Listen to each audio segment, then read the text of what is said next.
Welcome to Aravinda కథలు. ఒక అడవిలో జంతువులన్నీ చాలా కాలంగా నివసిస్తూ ఉండేవి. అయితే వాటితో పాటు పక్షుల జాతి కూడా నివసించేది. మిగిలిన జంతువులన్నీ కలిసిమెలిసి ఉన్నా పక్షులు మాత్రం ఐకమత్యంగా ఉండేవి కావు. ఎప్పుడూ గొడవలు పడుతూ ఒకదానికి ఒకటి నిందించుకుంటూ ఉండేవి. చూసావా, దీనికెంత పొగరు, ఎలా చూస్తుందో చూడు. ఏదో ఒకరోజు దీని సంగతి చెప్పాలి.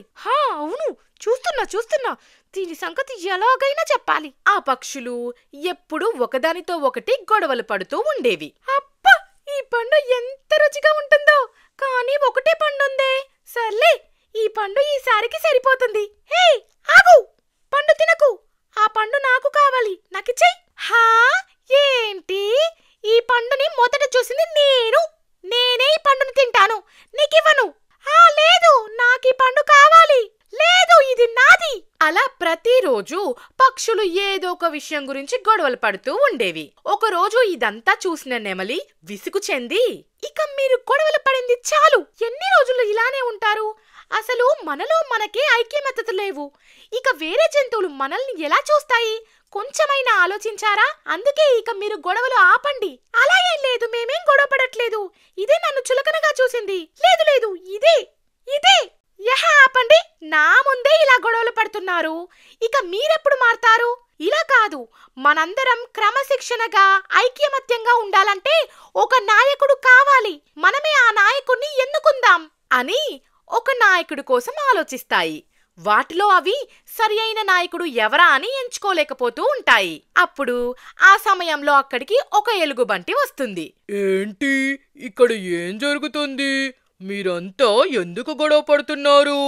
ఏమీ లేదు, మా అందరికీ ఒక పెద్ద సమస్య వచ్చి పడింది. సమస్య ఏంటది? నాకు చెప్పండి, నేను మీ సమస్యను తీరుస్తాను. నువ్వు మా సమస్యను తీరుస్తావా? అంత లేదు, మేం చూసుకోగలం. నువ్విక్కడి నుండి వెళ్ళు. ఏంటి ఎక్కువ మాట్లాడుతున్నావు? నా గురించి తెలిసే ఇలాంటి మాటలు మాట్లాడుతున్నావా? అయ్యో కాదు, నీ గురించి అంతా తెలుసు, కానీ మా సమస్య నువ్వు తీర్చేది కాదు అని అంటున్నా, అంతే. ఇంతకీ ఆ సమస్య ఏంటో నాకు చెప్పు, నేను తీర్చగలనో లేదో అర్థమవుతుంది.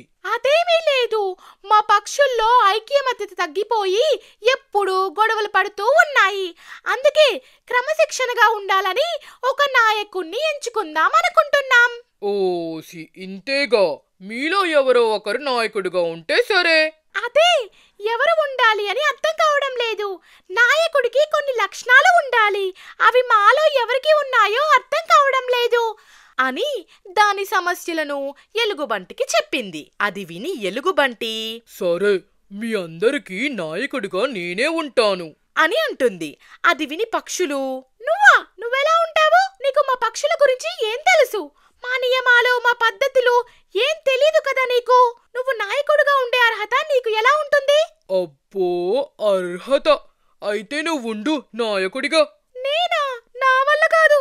మరి అయితే మాట్లాడకుండా కూర్చో.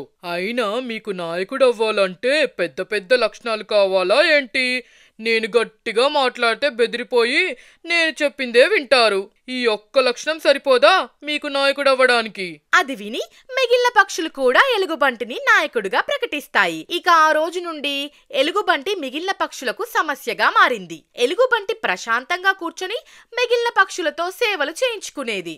ఇక ఈ రోజు నుండి నేను మీ నాయకుణ్ణి. మీరు నాకు ఏ కష్టం లేకుండా చూసుకోవాలి. నాకే విషయంలోనైనా కోపం తెప్పించారో అది మీకే ప్రమాదం అని ప్రతి పనులు పక్షులతో చేయించుకునేది. మీరు వెళ్ళి నాకు మంచి రుచికరమైన పండ్లని తీసుకురండి, నాకు చాలా ఆకలిగా ఉంది. అసలు మనం పండ్లు తీసుకుని వెళ్ళడం ఏంటి? ఇది వరకు మన ఆహారం మనం వెతుకుని సంతోషంగా తినేవాళ్ళం. దీనిని నాయకుణ్ణి చేశాక మనం దీనికి సేవలు చేయాల్సి వస్తుంది. మన ఆహారం కూడా దీనికే పెట్టాల్సి వస్తుంది. సర్లే, పద వెళ్దాం, ఆలస్యమైతే ఆ ఎలుగుబంటి మనల్ని అరుస్తుంది అని దానికి సేవలు చేస్తూ ఉండేవి. ఇలా రండి, నాకొక ఐడియా వచ్చింది. నేను మీలా ఎగరలేకపోతున్నా కదా, నన్ను మీరందరెత్తుకుని ఎగిరేలా చేస్తారా? అమ్మో, దీని పిచ్చి పరాకాష్ఠకి మారింది. మనమేదో ఒకటి చెయ్యాలి. రోజు రోజుకి ఎలుగుబంటి ప్రవర్తన పక్షులకి ఇబ్బందిగా మారింది. అబ్బా, చాలా వేడిగా ఉందే. నాకు చల్లని గాలి కావాలి. మీరందరూ మీ రెక్కలని స్పీడ్గా ఊపి నాకు గాలి వచ్చేలా చెయ్యండి. మనం చాలా పెద్ద తప్పు చేశాం. మన సమస్యని మనమే పరిష్కరించుకోకుండా అనవసరంగా వేరే జంతువులని ఇందులోకి తీసుకొచ్చాం. ఇప్పుడు దీని వల్ల చాలా ఇబ్బంది పడాల్సి వస్తుంది. అవును, మీరందరూ గొడవలు పడకుండా ఐకమత్యంగా ఉంటే ఈ సమస్య వచ్చేదే కాదు అని ఆ పక్షులన్నీ నిర్ణయించుకొని నెమలిని నాయకుడిగా ప్రకటిస్తాయి. ఇక ఎలుగుబంటి తిరిగి అది ఉండే స్థలానికి వెళ్ళిపోయింది. ఒక మంచి నాయకుడు ఎప్పుడు బలంగా ఉంటే సరిపోదు, బుద్ధి కూడా అవసరం. మనకు సమస్యలొస్తే మనమే పరిష్కరించుకోవాలే కానీ వేరే వారి సలహాలు అడగకూడదని ఈ కథ నిరూపించింది. అరే బాబు, సబ్స్క్రైబ్ చేయండి.